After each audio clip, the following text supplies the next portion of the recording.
So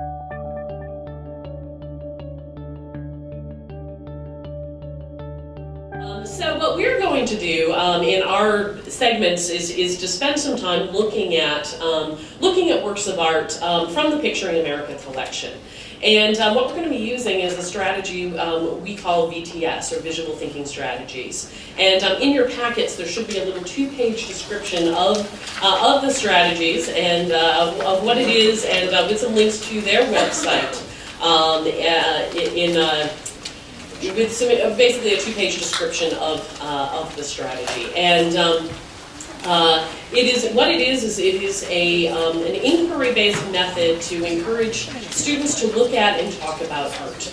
And it's a great methodology. It's the foundation of everything that we do at the Museum of Fine Arts. And it's one strategy that museums use to get people to talk about art.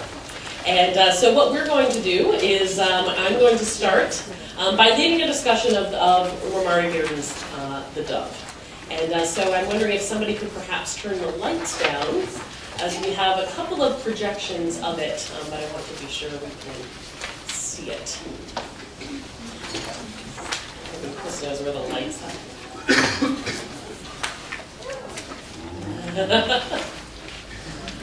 So you can see it here, you can see it there, or if you're right up here, you can see it on the post. Can everybody hear me from here? Yeah. Great. Okay.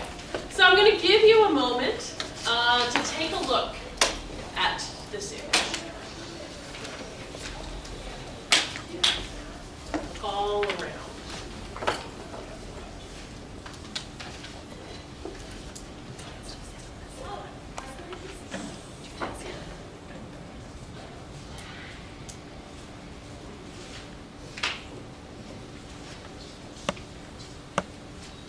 Now let me ask you, what's going on in this picture? Raise your hand if you'd like to share what's going on in this picture. Yeah. I see people, a lot of people carrying one form or another of a burden. So you see lots of people, you say carrying a form of burden. What do you see that makes you say a burden? Because there's figures are bent. There's things that are on top of other things. People are, it looks weighted. There's the energy is kind of towards the earth, like that.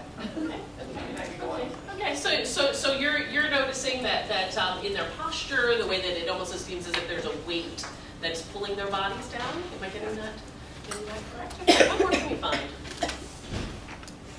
Yeah. It seems like a street scene. I mean, there's lots of people out on the street. There's the buildings behind and steps, and it's like a sidewalk. Maybe sitting on the steps.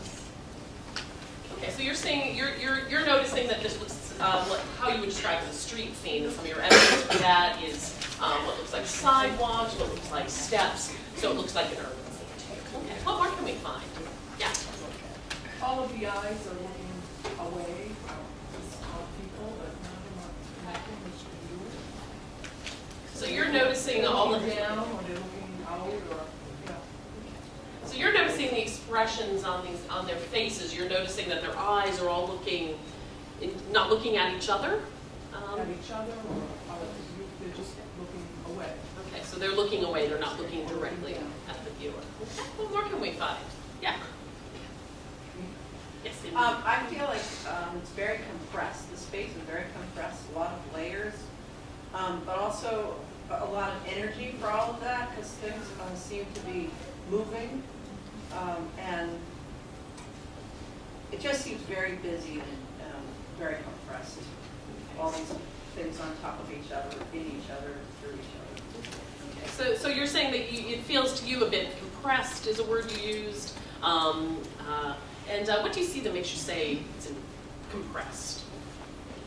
I was trying to get at the fact that these people are layered on top of each other, through each other, and the elements that are what I would call like the structure or the background of this are somewhat integrated into those. So the picture plane it's hard to distinguish in a way what's foreground, what's background, what's middle ground, although all of those elements are there. They sort of interplay throughout each other. They trade places in areas. So you're noticing that they're compressed. How, when you say compressed, that they seem to be layered on top of each other. That there seems to be not a lot of separation among all of those. So what more can we find? Well, actually, what I see is I see a mixture of emotions, and because there's some people who are smiling. So to me, it could be a scene of just people going about their everyday business and, you know, the different faces and emotions that people have as they go about their day-to-day education. Okay, so you're building on this idea of the different faces, going back to the faces and the emotion that you see on the faces, and it seems to as if they're going about their everyday. What do you see that makes you say they're going about their everyday? Well, because I see a man sitting having a cigarette, I see a woman walking into the place, I see a woman very good at crying. I see a gentleman sitting with his hands folded over his pocket, tired and opening that. I see a lady to the left, she's smiling. So I see, you know, things that make me think that, okay, you know, they're going to work, but you're going to be emotions that could work in these emotions on their faces. So you're seeing a variety of different activities we associate with everyday life, building on that idea of this being the urban street. Okay, what more can we find? Yeah. I see that most of the coloring is on the background, what the people are wearing, and it's mostly grays and black and white on the people. So you're noticing a contrast between the background where you're seeing color, as opposed to some of the figures that seem to be what you're saying are largely in black and white. Okay. Okay. What more can we find? Lots of hands. Yeah. Can I have a wondering? I'm Sure. wondering because of someone mentioning the compression. So, and it feels like it's a neighborhood scene, but I get this feeling that are these people related or aren't they? Because I get this feeling like it's pulled from far ends and pulled together in the scene. So it makes me wonder: are we supposed to believe these people are connected, like a neighborhood, or not? Okay, so building on the idea of connection, and whether there is some sort of a connection among these various figures. What more can we find? Yeah. And I'm wondering too, as we're thinking about this neighborhood scene, the everyday goings, but not seeing their eyes, if it's something deeper. Because in the foreground we have what looks like a white coyote. Maybe it's the ghost. Maybe we're going into another dimension. We're dealing with yearnings or dreams or how to rise above everyday life or that process. Okay, so building on this idea of perhaps a lack of connection, or building on the idea of the eyes being in different places, about this being, not quite sure about the Maybe deeper meanings of spirituality or hopes and dreams or more of a introspective type of. Okay, so wondering about the deeper meanings about the spirituality, and also calling our attention to this figure. And what do you see that makes you say spirituality? Well, I think it looks like maybe this is the ghost of an animal. Maybe it's in a different dimension.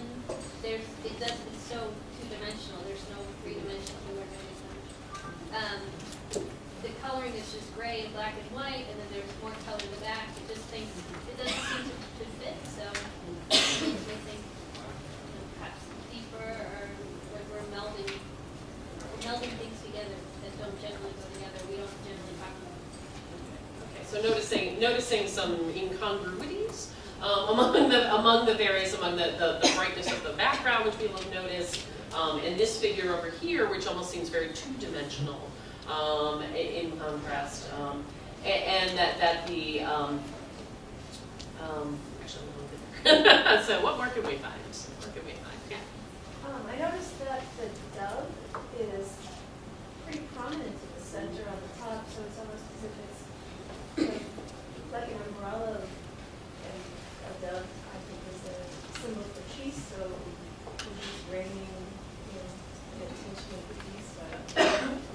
So you're calling our attention to the dove in the top center of the piece, and noticing the kind of the centrality of that, and of course drawing on a prior knowledge of the dove being a symbol of peace, of perhaps that being some sort of connection here. Okay, what more can we find? Way in the back. The dove being the symbol of peace and the white and all, then you have the black cat at almost dead center, the opposite. Okay, so noticing the, building on the idea of the white dove, also noticing below the black cat almost being a contrast. Evil. Evil, yeah, a typical symbol of evil, in contrast with the dove also being right in the center of the work as well. What more can we find? Yeah. Well, I was thinking of the cat as more of a metaphor because, like jazz language, cat refers to a person. And so we've got a black cat and a white cat. And the white cat isn't necessarily part of the scene, but the black cat is. And the white cat's kind of tentative. So looking on like, ooh, what's this all about? So, and then the peace part of it, and love that. Okay, so bring it. So coming up with perhaps a theory about the cat and the dove and the cats.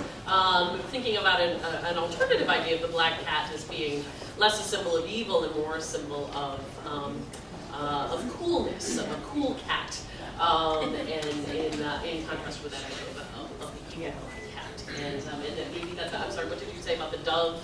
Kind of bringing it all together with the idea of peace, like maybe even though the white cat looks like it may not be comfortable, it's maybe the white dove kind of symbolizes it's going to be fine. Okay, so maybe the white dove symbolizes that tension may not be, that there may be peace in the land, perhaps. Okay. What more can we find? Let's get in the back. There's a lot of motion in the picture. Like it looks like a scene where in this moment everything would have changed and moved. Like it freezes a moment in time. So you were saying there was a lot of motion? Yeah, movement. Okay. So you're seeing a lot of movement. What do you see that makes you say there's a lot of movement? Well, everybody seems to be moving. Like all of the postures don't seem very stationary. Okay, so going back to our first comment about postures and looking at how the postures, they almost seem to be figures in motion, and that their bodies appear to be in motion. I'm told I can take two more comments, 1 and 2. So I noticed that the dove is kind of looking right at the cat, and I can see from the painting over here that it's from the white cat. The white cat. Kind of, and it says that the painting's from '64, and we know that in the '60s was a revolution. So maybe it's like that symbol of hope and peace that maybe the white cat can mingle over to the other side of the sidewalk. Okay, so putting it in the historical context of knowing this is from the 1960s, and that this was a time where there was strife between African Americans and whites, noticing that perhaps this is a symbol of hope.